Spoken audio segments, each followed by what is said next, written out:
के सबसे बड़े न्यूज सेंटर से ये है बीबीसी ग्लोबल इंडिया। नमस्कार, मैं हूं स्वाति बख्शी। हर हफ्ते ग्लोबल इंडिया में हम लेकर आते हैं वो खबरें जो जुड़ी हैं आपसे, तो महसूस कीजिए हमारे साथ खबरों की धड़कन। आज कार्यक्रम में सबसे पहले नेपाल में राहत कर्मी हो रहे हैं नित नई चुनौतियों से दो चार। बचाव के कामों में तालमेल की कमी बन रही है बड़ी बाधा। ब्रितानी चुनाव में किस करवट बैठेगा ऊंट, फिर से गठबंधन या किसी को मिलेगा बहुमत। ग्लोबल इंडिया में इसके अलावा आप देखेंगे ब्रितानी चुनाव में दक्षिण एशियाई महिलाओं को उम्मीद, वक्त के साथ बदलेगा जमाना।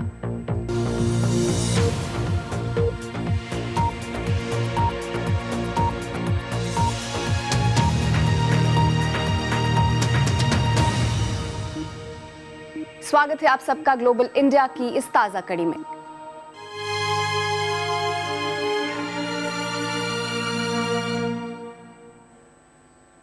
नेपाल में भूकंप से सबसे ज्यादा प्रभावित ग्रामीण इलाकों तक भी अब मदद पहुंचने लगी है। इसमें नेपाली सेना के साथ अहम भूमिका निभा रहे हैं अंतर्राष्ट्रीय बचाव दल।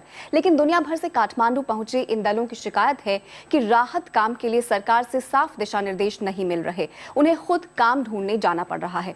काठमांडू से बीबीसी संवाददाता दिव्या आर्य की ये विशेष रिपोर्ट। जब एक बचाव मिशन सही तरीके से चले तो कुछ ऐसी दिखती है, पर यहाँ नेपाल के भयानक भूकंप के बाद ये इतना आसान नहीं। भारतीय वायुसेना का ये हेलीकॉप्टर काठमांडू से करीब 60-70 किलोमीटर दूर बहुत ही सुदूर इलाके में आकर यहाँ पर घायल हुए लोगों को इवैक्यूएट करने की कोशिश कर रहा है। पोलैंड के एक एनजीओ से आई ल्यूकस और उनकी डॉक्टर्स की टीम राहत की सांस ले रही है कि आखिरकार वहां पहुंच पाई जहां उनकी जरूरत है। जब हम पहुंचे, काठमांडू में बहुत अफरा तफरी थी। आखिरकार 2 दिन बाद हमें स्वास्थ्य मंत्रालय ने जानकारी दी कि उत्तरी इलाकों में जाओ, और तभी हम यहाँ के लिए निकले। सुबह उनकी टीम काठमांडू से निकली तो हम भी साथ चले।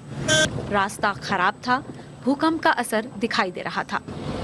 रास्ते में रुके तो लोगों ने घेर लिया।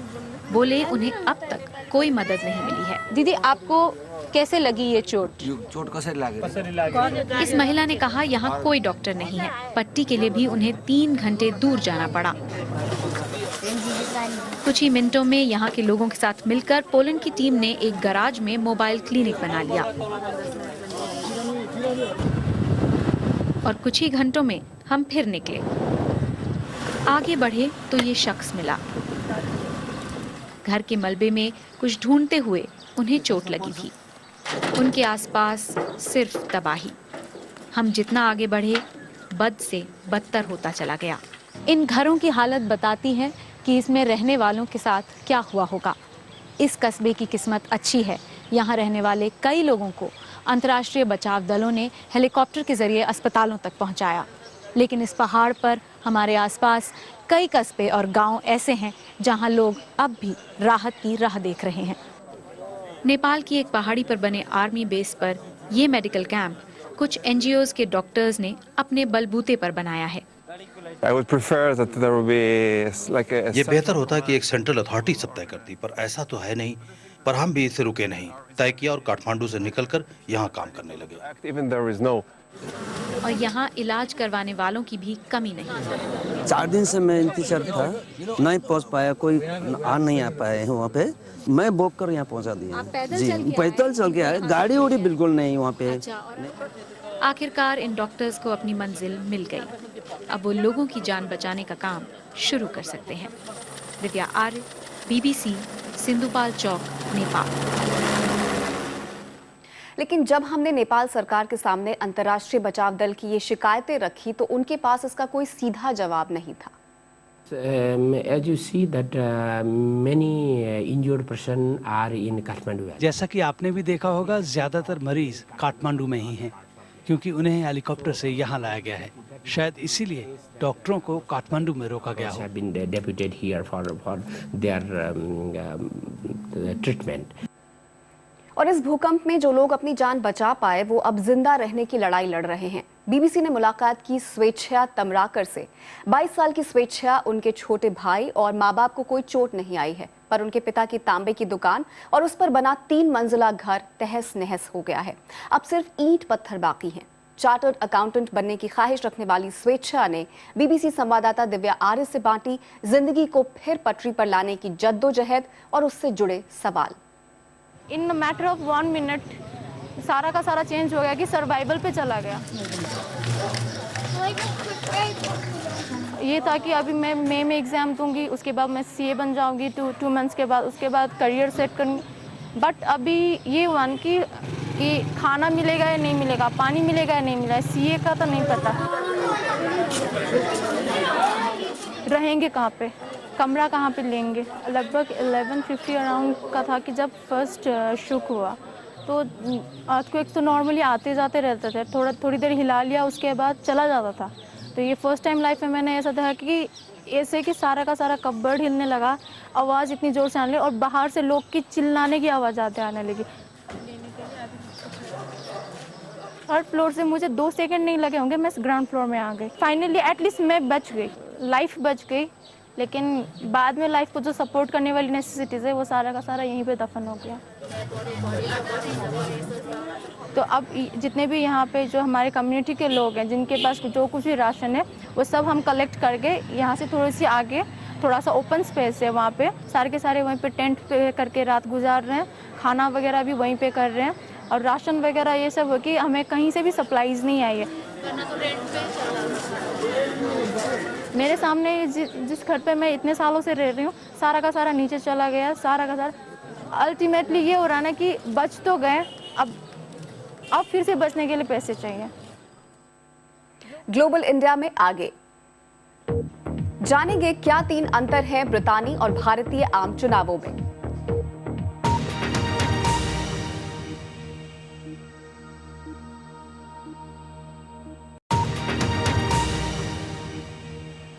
लंदन में बीबीसी ब्रॉडकास्टिंग हाउस से आप देख रहे हैं ग्लोबल इंडिया। दुनिया के सबसे पुराने लोकतंत्र ब्रिटेन में इस साल आम चुनाव हो रहे हैं। 7 मई को नई सरकार चुनने के लिए ब्रिटिश जनता अपने वोट के अधिकार का इस्तेमाल करेगी। उधर दुनिया के सबसे बड़े लोकतंत्र यानी भारत में पिछले साल आम चुनाव हुए थे। चुनाव प्रक्रिया के लिहाज से दोनों लोकतंत्र कितने अलग हैं और कितने समान, ये जानिए हमारी इस खास रिपोर्ट में। ब्रितानी चुनाव में वोटर एक कागज पर अपने पसंदीदा उम्मीदवार के नाम पर निशान लगाकर वोट डालेंगे। भारत में तो ऐसा पिछली सदी में ही होता था। ईवीएम पर बटन दबाकर मतदान करने वाले भारतीयों के लिए ये एक अजूबा सा है। चुनाव में तकनीक के इस्तेमाल के हिमायती भी कहते हैं कि इसे बदलना टेढ़ी खीर है। The challenges of doing it by the old ballot and paper and pencil route are overwhelming, and so it's मतपत्रों और कागज कलम की मदद लेना बड़ी चुनौती है। भारत ने जरूरत के मुताबिक खुद को ढाल लिया है, जो एक बड़े और जटिल लोकतंत्र के हिसाब से जरूरी भी था, जबकि यहाँ ब्रिटेन में उतनी बड़ी चुनौती नहीं है और सदियों पुराना एक संतोष भाव भी है कि चलो यही ठीक है।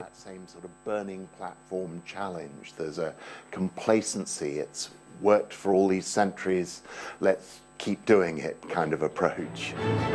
भारत और ब्रिटेन के चुनाव में दूसरा अहम फर्क शोर शराबे का है। यहाँ इस बात का एहसास ही नहीं होता कि चुनाव अभियान चल रहा है। बस हर पार्टी का एक मतपत्र है जिस पर उनके वादे दर्ज हैं। न कोई महारैली, न 3D तकनीक से भाषण और न कोई लाउड स्पीकर। अगर हमारे यहाँ एक कलरफुल इलेक्शन जो होती है वो उसका भी एक और मज़ा है, क्योंकि हम इलेक्शंस पे आते हैं, हमारे रिलीजियस कल्चर जो है वो रिलीजियस कल्चर की जो वोकैबुलरी है, उनकी जो परिभाषा है, वो हम राजकीय क्षेत्र में लाते हैं। भारत में चुनाव में होने वाले खर्च और उसके स्रोतों पर खूब बहस मुबाहिसे होते रहे हैं, लेकिन ब्रिटेन में उम्मीदवार करीब 29 लाख रुपए से ज़्यादा खर्च नहीं कर सकते। पार्टी है और जो भी कैंडिडेट है उसका ये उत्तरदायित्व बनता है कि जितनी भी खर्च की गई हो उसकी रसीद रखी जाए, और इसकी ऑडिट करता है एक इंडिपेंडेंट इलेक्टोरल कमीशन जो यहाँ पे कही जाती है।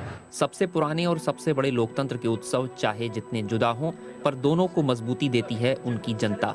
ये जरूर है कि भारत में चुनाव के मेले में घूम चुके लोगों को यहाँ के चुनाव कुछ नीरस से लगें। Ajay Sharma, BBC, London. भारत में नरेंद्र मोदी की अगुवाई में बनी बहुमत की सरकार ने करीब 2.5 दशक से चली आ रही गठबंधन सरकारों पर फिलहाल विराम लगा दिया है। लेकिन ब्रिटेन में मौजूदा कंजर्वेटिव और लिबरल डेमोक्रेट गठबंधन सरकार के बाद एक बार फिर से साझा सरकार के ही आसार नजर आ रहे हैं। ऐसी क्या परिस्थितियां हैं कि ब्रिटेन में बहुमत वाली सरकार की मजबूत संभावनाएं नजर नहीं आती? अमरीश द्विवेदी की report. Take home pay going up with the Conservatives. No government led by me as Prime Minister will cut the tax credits. I'm sorry, we simply can't accept countless millions. Britain की 56वीं संसद चुनने के लिए हो रहे चुनाव के ये मुख्य खिलाड़ी हैं। ब्रिटेन में 1922 से लेबर या कंजर्वेटिव पार्टी की ही सरकार रही है। हालांकि भारत की ही तरह यहाँ भी मुख्य दो पार्टियों को छोड़कर liberal Democrat, United kingdom independence party, green party और एसएनपी जैसे कई दल चुनाव में किस्मत आजमाते रहे हैं।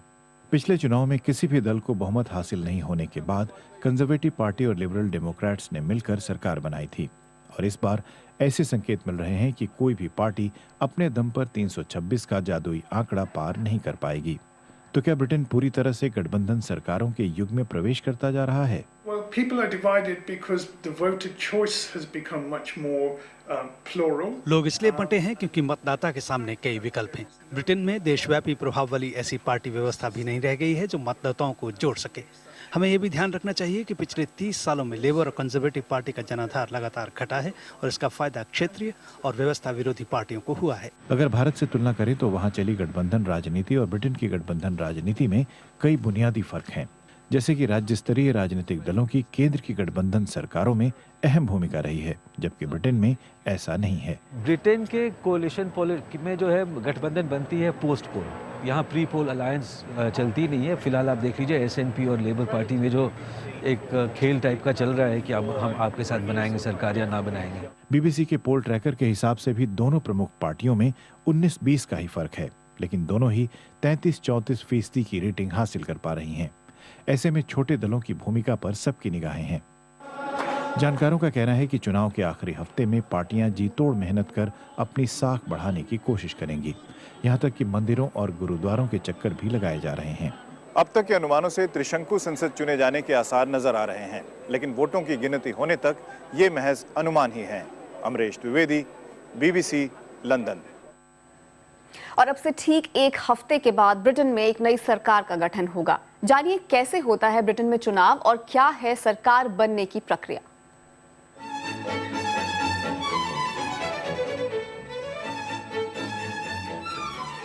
गैर ब्रितानियों के लिए ब्रिटेन में आम चुनावों के बारे में कुछ खास बातें।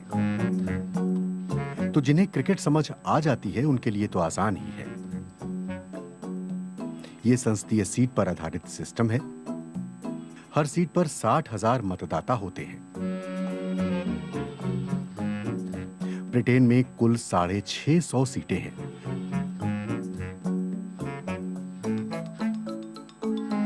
मोटे तौर पर जिस पार्टी को सर्वाधिक सीटें मिलती हैं, वो जीत जाती है। उम्मीदवार होने के लिए कम से कम 18 साल की उम्र, ब्रितानी, आयरिश या राष्ट्रमंडल नागरिकता जरूरी है। उम्मीदवार एरिस्टोक्रेट यानी अभिजात्य वर्ग का व्यक्ति, पागल या फिर कैदी नहीं होना चाहिए। एक और मजेदार बात यह है कि ब्रितानी चुनाव प्रक्रिया छोटी होती है। कानूनन ये 25 दिन से ज्यादा नहीं हो सकती।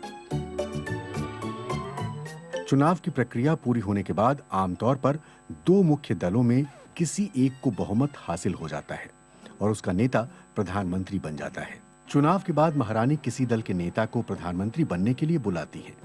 ग्लोबल इंडिया में आगे, भारतीयों को ब्रिटेन में समझा जाता था लेबर समर्थक, लेकिन क्या इसमें लग रही है सेंध?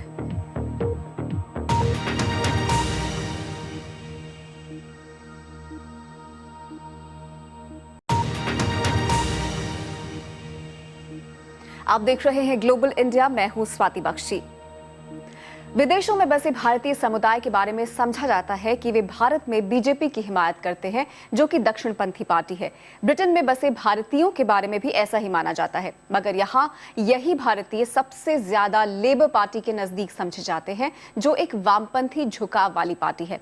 क्यों है ऐसा, जानने की कोशिश की अपूर्व कृष्ण ने। लंदन में वैसाखी के दिन अपनी पत्नी सामंथा के साथ एक गुरुद्वारे पहुंचे ब्रिटेन के प्रधानमंत्री डेविड कैमरन। और ऐसे ही कुछ दृश्यों को जोड़ कंजर्वेटिव पार्टी समर्थक भारतीयों ने एक चुनावी वीडियो बना डाला है, इस उम्मीद के साथ कि भारतीय वोटर कंजर्वेटिव पार्टी का साथ देंगे। सही है कि आज से 40-50 साल पहले लोगों को सिर्फ लेबर पार्टी नजर आती थी, लेकिन आज 20-25 साल हो गए कंजर्वेटिव पार्टी ने हमारी कम्युनिटी के साथ कनेक्ट करने की कोशिश की। और सबसे बड़ी बात है कि जो भी यंग जनरेशन आई है, जब सेकंड एंड थर्ड जनरेशन, वो हर चीज़ में इंटरेस्ट लेते हैं और हर चीज़ में इन्वॉल्वमेंट मांगते हैं कि भाई हमारे लिए क्या हो रहा है। कंजर्वेटिव खेमे में भारतीय वोटरों को लेकर उमड़े उत्साह का कारण भी है। ब्रिटेन के 3 बड़े विश्वविद्यालयों ने एक साझा सर्वेक्षण में कहा है कि 1997 में जहां 77% भारतीय वोटर खुद को लेबर समर्थक मानते थे, वो संख्या घटकर 2014 में केवल 18% रह गई है।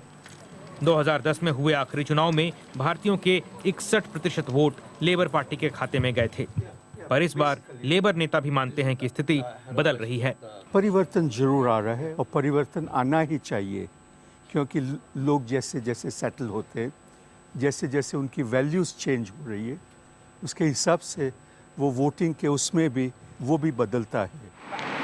ऐसा समझा जाता है कि विदेशों में रहने वाला भारतीय समुदाय दक्षिणपंथी पार्टी बीजेपी को ज्यादा पसंद करता है और इसकी एक झलक मिलती भी है प्रधानमंत्री नरेंद्र मोदी के विदेश दौरों में। मगर यही भारतीय समुदाय यहाँ ब्रिटेन में दक्षिणपंथी कंजर्वेटिव पार्टी को कम और वामपंथी झुकाव वाली लेबर पार्टी को ज्यादा करीब मानता है। लंदन से छपने वाले अखबार गुजरात समाचार के संपादक सीबी पटेल लेबर के साथ भारतीयों की सहानुभूति को स्वाभाविक मानते हैं। 1960 में ये देश में 5000 लोग भी भारतीय वंशज नहीं थे, अभी 15 लाख से और बढ़ गए। तो उस वक्त हकीकत है कि labour party was more favourable with us. Britain में पिछले साल हुए एक शोध में कहा गया था कि 2050 तक ब्रिटेन की 20 से 30% आबादी गोरी नहीं रह जाएगी और इस आप्रवासी आबादी का सबसे बड़ा हिस्सा होने के कारण भारतीय वोटर ब्रिटेन की राजनीतिक पार्टियों के लिए लगातार महत्वपूर्ण होते जा रहे हैं। अपूर्व कृष्ण, BBC, लंदन। ब्रिटेन में जिन 650 सीटों पर चुनाव हो रहे हैं, उनमें से कम 126 ऐसी हैं जहां कोई भी महिला उम्मीदवार मैदान में नहीं है। इस पूरे चुनावी सीन को देखें तो पता चलता है कि महिलाओं की भागीदारी काफी कम है। खासकर ब्रिटिश एशियाई महिलाओं की राजनीतिक सक्रियता बहुत कम है। 2010 से पहले किसी एशियाई महिला ने संसद के अंदर कदम नहीं रखा था। लंदन के एक इलाके में लेबर पार्टी की उम्मीदवार उमा कुमारन घर घर जाकर संभावित मतदाताओं से अपील कर रही हैं कि 7 मई को होने वाले आम चुनावों में वो उन्हें संसद तक पहुंचाएं। श्रीलंकाई मूल की उमा उस ब्रिटिश एशियाई समुदाय का हिस्सा हैं जिसकी महिलाएं अब राजनीति में कदम रख रही हैं। लेकिन महिलाओं के लिए राजनीति अब भी स्वाभाविक करियर नहीं है। जब मैं किसी मीटिंग में जाती हूँ और देखती हूँ कि मैं अकेली महिला हूँ और एशियाई भी, तो लगता है कि ऐसा क्यों है। यहाँ तक पहुँचना मेरे लिए मुश्किल रहा है। जब आप एक ऐसी सीट से चुनाव लड़ते हैं जहाँ अलग अलग राष्ट्रीयता के लोग हों, तो बात और भी मुश्किल हो जाती है। पिछला संसदीय चुनाव यहाँ की एशियाई महिलाओं के लिए क्रांतिकारी था। ब्रिटेन के सदियों पुराने लोकतंत्र में पहली बार 6 एशियाई महिलाएं चुनाव जीतकर संसद तक पहुंची। इस बार के आम चुनावों में महिला उम्मीदवारों की संख्या कुल प्रत्याशियों का 26.1 है। साल 2010 में ये 21.1 थी। देखकर लगता है कि महिलाओं की संख्या बढ़ी है, लेकिन एक सच ये है कि इस अत्याधुनिक समाज और दुनिया के सबसे पुराने लोकतंत्र की संसद में 1/3 महिलाएं भी नहीं हैं। बड़ा सवाल ये है कि ब्रिटिश राजनीति में एशियाई महिलाओं की भागीदारी इतनी कम क्यों है और इतना वक्त क्यों लगा। पेरेंट्स बोलते हैं कि लॉ अच्छा है लड़कियां के लिए, और हमारे यहाँ बहुत इंटेलिजेंट आर्टिकुलेट विमेन हैं, लेकिन पॉलिटिक्स में नहीं जाते हैं। और ये कम्युनिटी का एक प्रॉब्लम है, क्योंकि हम बताते नहीं हैं लड़कियों को कि पॉलिटिक्स में जाओ। ब्रिटेन के सामाजिक सांस्कृतिक ढांचे में एशियाई लोगों का योगदान बेहद अहम है और एशियाई महिलाएं अब कहती हैं कि वक्त है कानूनों और नीतियों के निर्माण में भी उनकी आवाज सुनी जाए। हमने ब्रिटेन को बहुत कुछ दिया है। हम अपने साथ सांस्कृतिक विविधता लाए हैं। अब ये हमारा घर है और अगर हमें लोकतंत्र में कोई बदलाव चाहिए तो जरूरी है कि हमारे ज्यादा से ज्यादा प्रतिनिधि हों। 5 साल पहले एशियाई महिलाओं ने पहली बार संसद की दहलीज पार की और उनकी संख्या बढ़ रही है, लेकिन ज्यादातर महिला उम्मीदवारों का मानना है कि कोई और उन पर भरोसा करे, इससे पहले उन्हें खुद पर भरोसा करने की लड़ाई जीतनी होगी, जो संसद से नहीं घर से शुरू होती है। Swati Bakhshi, BBC news, London.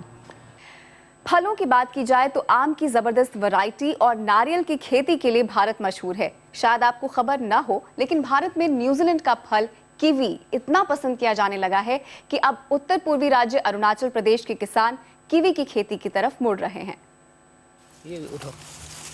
बोदुंगा जमसिंगपा ने एक दशक पहले कीवी उगाना शुरू किया था। पैदावार बढ़ती गई और पिछले साल उन्होंने कीवी से करीब 1 लाख रुपए कमाए। उनकी तरह और भी कई किसान इस इलाके में कीवी की नई लोकप्रियता का लाभ उठा रहे हैं। अभी कीवी का हम प्रॉफिट इसलिए हो रहा है कि मतलब आपको कीवी का एक तो मतलब आपका दवाई नहीं जाता है, स्पेसिफिक नहीं जाता है, इसलिए हमको प्रॉफिट लगता है। क्यों आपका आपेल आपका 5,000 लगाना, कीवी 1,000 लगाना बराबर है। पास ही एक और किसान के घर मजदूर पिछले साल की पैदावार से एक नई चीज बनाने की कोशिश कर रहे हैं। दोरजी खरीमे का परिवार कई साल से चावल और मक्के से शराब बनाता आ रहा है। अब वो कीवी से भी शराब बनाते हैं। शुरू में जब हमने शराब बनाई तो सभी जरूरी चीजें नहीं थी, हमने सिर्फ चीनी डाली थी। दूसरे साल हमने इसमें मसालों का इस्तेमाल किया। हमने शराब बेचने को नहीं बनाई थी, हम इसे बचे हुए सामान का इस्तेमाल करने के लिए बना रहे थे। use all the leftovers. शराब का स्वाद लोगों को पसंद आने में शायद वक्त लगे, पर कीवी उगाने वालों को उम्मीद है कि कीवी की तरह कीवी की शराब का बाजार भी जल्द जोर पकड़ेगा। BBC report. और चलते चलते ब्रितानी चुनाव पर अपाचे इंडियन के एक गाने की झलक। फिलहाल लंदन स्थित BBC ब्रॉडकास्टिंग हाउस से ग्लोबल इंडिया की पूरी टीम के साथ स्वाति बख्शी को दीजिए इजाजत। नमस्कार। Well, who you want to vote for in election? Political party of any direction? What a confusion, what a crisis and question. Hey, McConnell, put a mission. Can you say who you want to vote for in election? Conservative with David Cameron. Labour change from when I was young. Lib them gone down.